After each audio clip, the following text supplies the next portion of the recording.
Before we get started, I want to make one thing clear. I do not support Donald Trump or Hillary Clinton. Quite frankly, I'm disgusted with both of them. So recently there has been a lot of controversy around the Pepe the Frog meme. I'm sure most of you have heard about it, but because it's become such a big topic, I felt it's something I should talk about. First off, if you're unaware of what Pepe the Frog is, I suggest you watch the video I made that goes into its history. The short version is that it's a classic internet meme that started off as a character in a comic series but quickly became popular when it was used as a reaction image on forums across the internet. But apparently in recent days, it has become a symbol of white supremacy, at least if you ask Hillary Clinton. Here's what's been happening. Hillary famously, or infamously, just however you look at it, stated in a speech that half of Donald Trump's supporters belonged in what she called a basket of deplorables.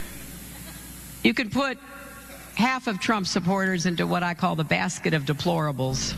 Basically what she was saying is that half of Donald Trump's supporters are racist, sexist, Islamophobic, or all of the above. She later said that she regretted saying half of Donald Trump's supporters were deplorable. I assume because it's pretty idiotic to generalize such a large group of people, but she still stuck by her statement regardless of the negative response it received. So where does Pepe the Frog come into play? Well, you see, there is a popular version of Pepe the Frog who has been made to look like Donald Trump. Donald Trump has been known to share the image on Twitter, I assume because he thought it was cool and to try to appeal to the younger demographic. Well, after the basket of deplorables statement, Donald Trump's son mocked it by posting an image on his Twitter.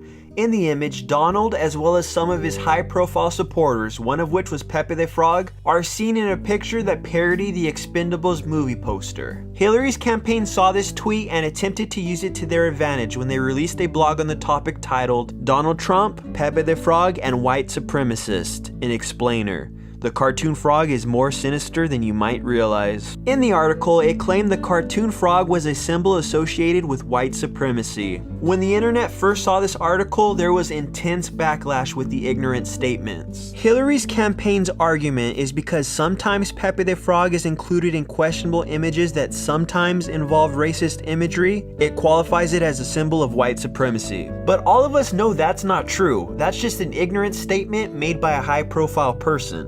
But sadly, because of all this drama, Pepe the Frog has officially been recognized as a symbol of hate by the Anti-Defamation League, meaning certain images of Pepe are now on the same level as symbols like the swastika. Seriously, I'm not making this stuff up. If you go to their website, they have a whole database of hate symbols, and you will find Pepe. We officially live in a day and age where a cartoon frog is considered a hate symbol. All of this is ridiculous. The majority of memes are jokes. That's just the way some people's sense of humor is, especially on the internet where you can use being anonymous to your advantage. Regardless if these images are wrong or right, people kind of have the right to joke around. After all, that's what most memes are, jokes. But now that one of the jokes have crossed into the mainstream and ulterior motives have been used, it gives meme culture and the internet in general a bad name. The world is just becoming too politically correct. I grew up in the 90s, a time when people were allowed to joke around, but this new day and age where you can't joke around about anything, I don't think I like it very much.